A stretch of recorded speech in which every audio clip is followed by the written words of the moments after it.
Welcome ladies and gentlemen, today we're going to take a look on how to level a Warden fast and efficiently. There's quite a few things you need to look out for. If you're new to the game, I also do have a separate playlist available which explains all the base mechanics, etc. I'll put the link into the description.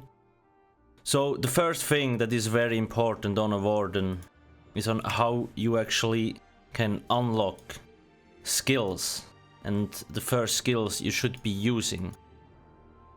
So those class skill trees are already here. So what I recommend is go first for the fungal growth, because you want to have some kind of heal, and this gives you a small heal. Once you kill enough monsters, it will level up, and at some point you can morph it, and now that's a good thing on a Warden. It's very beginner friendly. You have a Magicka heal morph and a stamina heal morph. For me, I'm a stamina character, so I will choose the stamina version, because it will heal me for more, like 6k heal, so this is really nice. And you also want the damage ability, so I recommend choosing the dive. Once you level this up, there is also two different versions, a stamina damage type and a Magicka damage type. So again, for me, stamina. And in Winter's Embrace, you can choose the Frost Cloak. Those are both Magicka morphs, but they reduce the incoming damage. It's actually really nice. Major War and Major Resolve give you 5.3k resistances. And also give minor protection, reducing incoming damage by 8%. When you look at my spell resistance and physical resistance, I activate it and it goes up by like 5.3k. So you get really nice protection. Now how do you level those up? Basically, to level up, each of those you need to have a skill slotted. So when you want to level up this one, you need one ability in your skill bar. Same for Green Balance and Winter's Embrace. This is very important. Now here, weapon skill lines. You unlock them once you kill a monster. Doesn't matter what level. But for example, if you want to have the two-hander weapon skill line unlocked, you need to have a two-hander and go kill a monster. If a two-hander, and then it will unlock. Now all those here will level up with XP. Same with those. And the armor types. If you want to unlock a certain armor type, you need to have 5 pieces of the same armor type equipped, like medium armor, and then it will pop up. If you're a stamina setup, I recommend using medium. If you're a Magicka, use light armor. If you're a tank, heavy. I usually run, for me as a stamina setup, 5 medium, 1 heavy, 1 light. So I level up all at the same time a little bit, which is nice. Soul Magic, this is leveled up by completing the main quest, which I recommend doing because it gives a lot of skill points. And then the guilds. Now this is very important. You need to get those in your starter town. For me, I am in the Ebonheart Pact, so it's Devon's Watch, Fighter's Guild, Mage's Guild and Undaunted. You can get them very easy. Also in my guide from the playlist, it's explained there. If you don't get those, you will not level them up. For example, the Fighter's Guild. You level this up by killing the Aether and Undead. But only when you have the skill line, so you need to get the skill line. Mage's Guild, you level this up by collecting lore books, and Undaunted by doing dungeons. Now what kind of dungeons? Basically, I highly recommend when you press P, you get to the group Dungeon Finder, and you can, each day you can queue for one random normal dungeon with the extra bonus XP. 100k is a lot. So I really recommend that you do this. It's in the group, P, and then bam, 100k, it's so much. Probably gonna give you like 2-3 levels at once. How else can you level up Undaunted? By doing achievements. Once you're maxed out, you can also do veteran dungeons, and there's like Death, Slayer, Survivor and Speed Challenge. All of them give you points for Undaunted. Why is this important? Because of Undaunted Metal. When you have this passive maxed out, you can get up to 6% extra resources, which is a lot. In terms of gear, if you're a Magicka setup, I recommend running Seducer.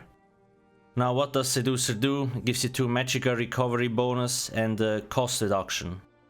The 5-piece bonus. It's really strong. Because your abilities are quite expensive and this helps with reducing the cost. On a stamina setup, I usually run Hunting's Rage, but you also can use like Vampire's Kiss. Vampire's Kiss heals you when you kill somebody, so that's really nice. I will put the crafting location into the description of the video if you wanna go check it out. Also, don't forget to subscribe. I will upload a ton more Warden videos and all kind of videos regarding other classes, like always.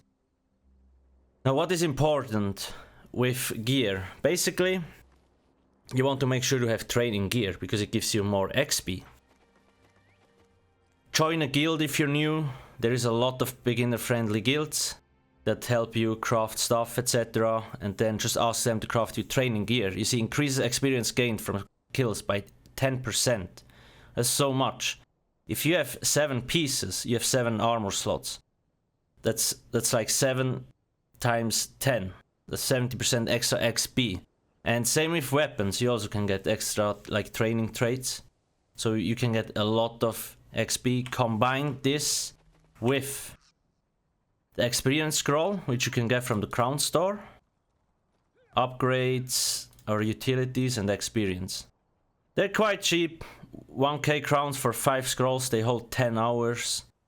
And most likely, if you know how to level, it will not take you longer than 10 hours to grind up to max level. You can also buy them in-game, but they're quite expensive, and those scrolls here hold 2 hours, so it's really nice. What kind of level do you want for your gear? So for armor, I craft level 4 and level 14, and that's it. I also do have a grind guide on my website where I get into more detail about this. Make sure to go check it out. For weapons, I usually do level 4, 14, 24, 34, 44. Because if you have low level weapons, you don't do a lot of damage, so you always want to kind of upgrade your weapons in terms of level. But not every level, like every 10 level is totally fine. In terms of where to grind, it depends. There is a lot of nice options. Morrowind, I usually go for Forgotten Wastes. Inside the dungeon, it's really nice there, it gives quite nice XP. And if you're new, the mobs don't do that much damage. Questing also gives a lot of XP and the quests are really nice, all voice acted and they're actually interesting, the storyline is cool. Or if you are experienced with the game already, you could go to Skyreach Catacombs. Make sure to have a buddy with you if you go in there. If you're in a group of 2, you get 10% extra XP. So that's another thing you want to look out for. And in there's a lot of mobs, you can kill them very fast. Also, if you're as a plus member, you get another 10% extra XP.